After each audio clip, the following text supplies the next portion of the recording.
ములుగు జిల్లా తాడ్వాయి మండలంలోని మేడారంలో శ్రీ సమ్మక్క సారలమ్మ అమ్మవార్లను దర్శించుకున్న తెలంగాణ పంచాయతీరాజ్ శ్రీ శిశు సంక్షేమ శాఖ మంత్రి దనసరి అనసూయ సీతక్క.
అతిపెద్ద ఆదివాసీ జాతర శ్రీ సమ్మక్క సారలమ్మ జాతర 2 సంవత్సరాలకు ఒకసారి మనం అత్యంత వైభవంగా భక్తుల యొక్క విశ్వాసాలకు నమ్మకాలకు అనుగుణంగా తల్లుల యొక్క కీర్తిని ప్రపంచానికి చాటే విధంగా ప్రతి 2 సంవత్సరాలకు ఒకసారి పూజారులు ఆదివాసీల సాంప్రదాయబద్ధంగా పూజా కార్యక్రమాన్ని నిర్వహించుకుంటా ఉన్నాం. అయితే ఈసారి మనకు జాతర కూడా కొద్దిగా లేటుగానే వస్తుంది. మార్చి 21 నుంచి ఫిబ్రవరి 21 నుంచి వస్తుంది కాబట్టి, అదే కాకుండా ఎన్నికలు వచ్చిన సందర్భంలో మరి రావాల్సినటువంటి నిధులు తెచ్చుకోవడం కూడా కొంత లేట్ అయింది. దానికి కారణం ముఖ్యంగా ఎలక్షన్ కోడ్, ఎలక్షన్స్ ఉండడము.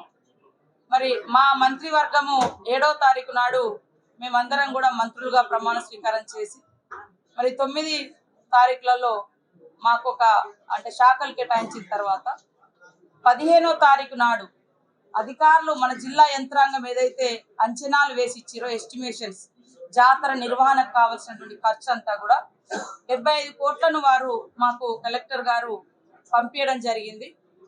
పంపించిన వెంటనే మరి ముఖ్యమంత్రి, మన రాష్ట్ర ముఖ్యమంత్రి రేవంత్ రెడ్డి గారు వాటిని చూసి, ఎందుకంటే వారు కూడా అనేక సందర్భాల్లో సమ్మక్క సారలమ్మ దగ్గరికి వచ్చి మరి మొక్కుకున్నటువంటి భక్తుడే.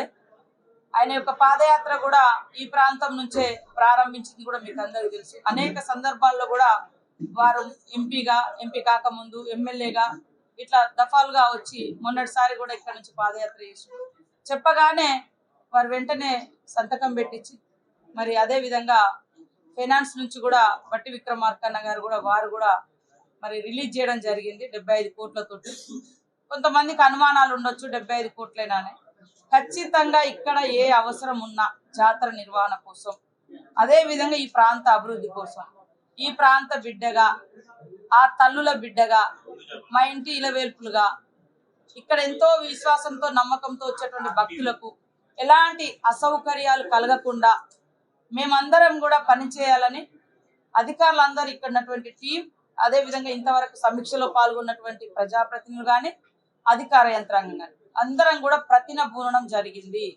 ఎవరికి ఎలాంటి భేషజాలు కానీ విభిన్నమైనటువంటి అభిప్రాయాలు కానీ లేకుండా అందరం ఒకటే ఫ్యామిలీ, అందరం సేవకులం. సమ్మక్క సారలమ్మ సేవలో ఈ 2 months, ఈ 2 నెలలు ఖచ్చితంగా అన్ని రకాలుగా ఈ ప్రాంతాన్ని అభివృద్ధి పదంలో తీసుకెళ్తూ భక్తుల అవసరాలు తీర్చే విధంగా ఒక ప్రణాళిక రూపొందించుకోవడం జరిగింది. మొన్ననే 15వ తారీఖు నాడు జీవో రాగానే కలెక్టర్ గారు, అదే విధంగా ఉన్నటువంటి అధికార యంత్రాంగం అంతా కూడా ఆయా శాఖలకు చెప్పేసి వెంటనే టెండర్స్ కూడా స్టార్ట్ చేయడం జరిగింది.